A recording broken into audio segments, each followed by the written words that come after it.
Hello बच्चों, आज हम पढ़ेंगे कक्षा 7 विज्ञान यानी साइंस का चौथा अध्याय अम्ल, क्षारक और लवण।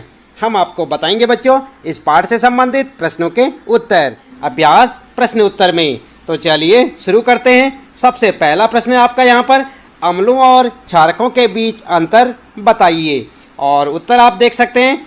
किस प्रकार से आप उत्तर लिखेंगे? उत्तर आप इस प्रकार से लिखें, एक टेबल सी बना लें और यहाँ पर लिखें अम्ल और यहाँ पर क्षारक, और दोनों में अंतर बताएंगे आप। तो याद रहे, नंबर 1 लिखेंगे यहाँ पर अम्ल में इसका स्वाद खट्टा होता है, और क्षारक में लिखेंगे इसका स्वाद कड़वा होता है। इसके बाद नंबर 2 पर लिखेंगे आप, जब लिटमस विलयन में डाला जाता है तो यह लाल हो जाता है, और क्षारक वाले में लिखेंगे जब लिटमस विलयन में डाला जाता है तो यह नीला हो जाता है।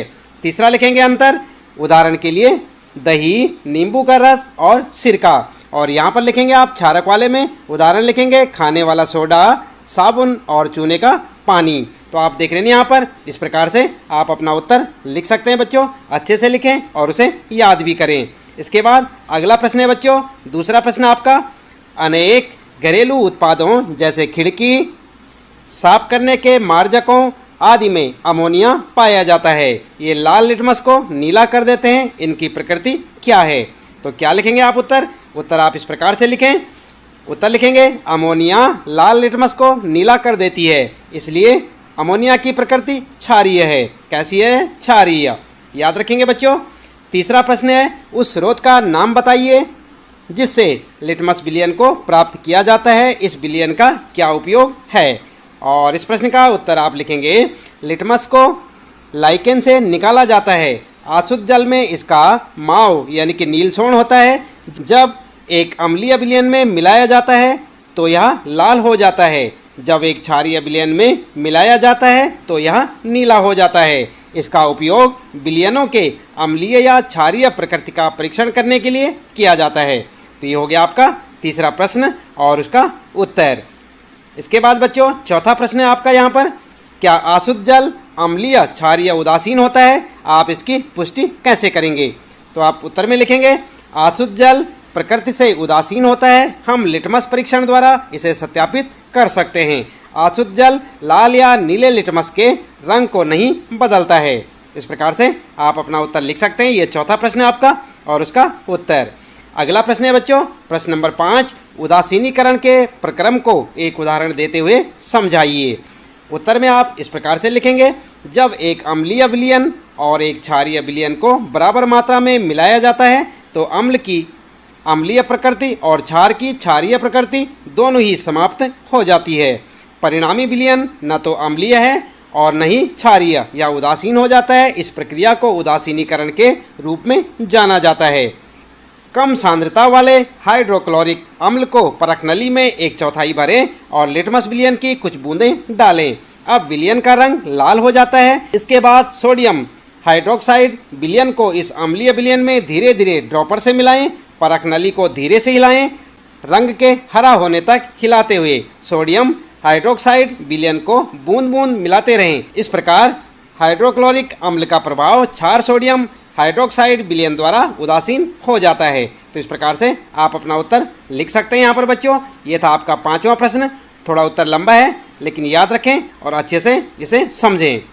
इसके बाद बच्चों आगे है आपका 6ठा प्रश्न, निम्नलिखित कथन यदि सही है तो ट्रू का अथवा गलत है तो फॉल्स का लगाएं। यानी कि टी और एफ आपने लिखना है, सत्य और असत्य यहाँ पर बताना है। कह है नाइट्रिक अम्ल लाल लिटमस को नीला कर देता है, तो ये आपका सत्य है या असत्य है? आप सोचें। ख वाला है सोडियम हाइड्रोक्साइड नीले लिटमस को लाल कर देता है, यहाँ पर क्या लिखेंगे आप? और ग वाला है सोडियम हाइड्रोक्साइड और हाइड्रोक्लोरिक अम्ल एक दूसरे को उदासीन करके लवण और जल बनाते हैं, तो यहाँ पर आप क्या लिखेंगे? और घ वाला है सूचक वह पदार्थ है जो अम्लीय और क्षारीय विलयनों में भिन्न रंग दिखाता है, और च वाला है दंत क्षय क्षार की उपस्थिति के कारण होता है। तो यहाँ पर आप उत्तर किस प्रकार से लिखेंगे आइए देखते हैं। उत्तर में लिखेंगे क्या क्या लिखेंगे आप? नाइट्रिक अम्ल लाल लिटमस को नीला कर देता है, यह है फॉल्स यानी कि ये गलत है। और ख वाला है सोडियम हाइड्रोक्साइड नीले लिटमस को लाल कर देता है, ये भी फॉल्स है।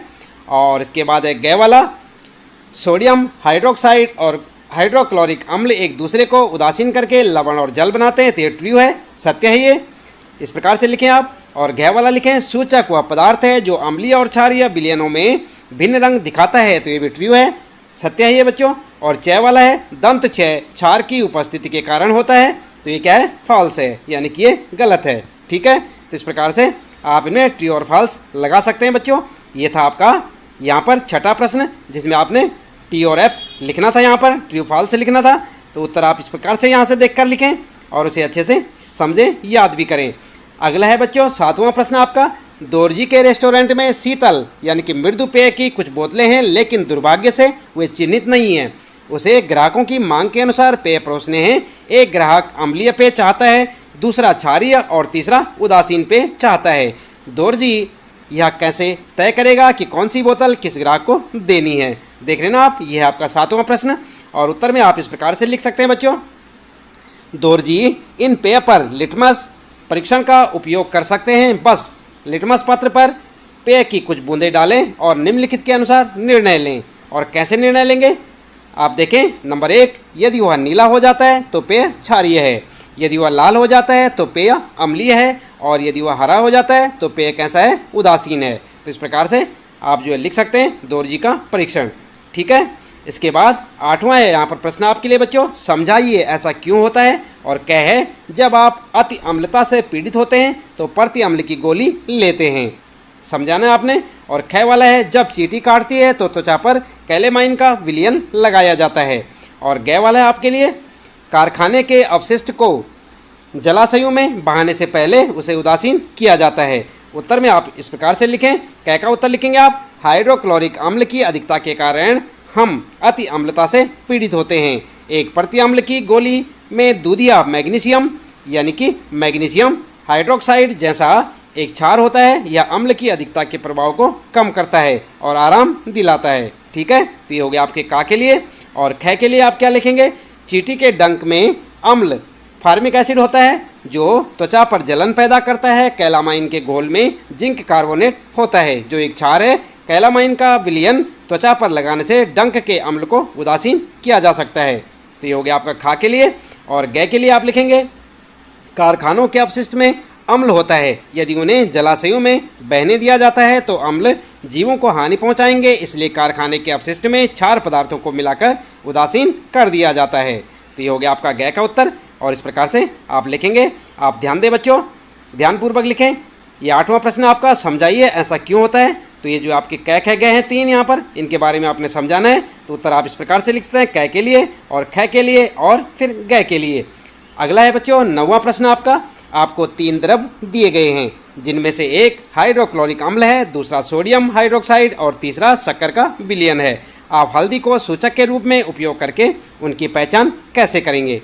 तो उत्तर में क्या लिखेंगे आप, उत्तर इस प्रकार से लिखें। हल्दी का रंग पीला होता है, जब इसमें क्षार मिलाया जाता है तो विलयन गुलाबी रंग में बदल जाता है। जब इसमें अम्लीय या उदासीन विलयन डाला जाता है इसका रंग नहीं बदलता है। हम क्षार, अम्ल या उदासीन की पहचान करने के लिए निम्न चरणों का पालन करेंगे। और कैसे कैसे करेंगे। नंबर 1 लिखेंगे आप, प्रत्येक घोल से कुछ बूंदें लें और हल्दी के घोल से इसका परीक्षण करें। अगर घोल गुलाबी रंग में बदल जाता है तो वह घोल क्षार यानी सोडियम हाइड्रोक्साइड है और क्षार के रूप में उसको चिन्हित करें। अगला लिखेंगे, एक परख नली में कुछ क्षार घोल लें और दूसरे घोल में डालें। जांचें कि क्या परख नली गर्म हो गई है और फिर उसमें हल्दी घोल डालें।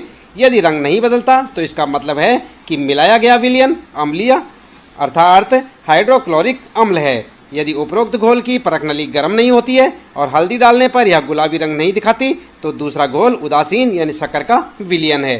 तो इस प्रकार से आप लिख सकते हैं बच्चों।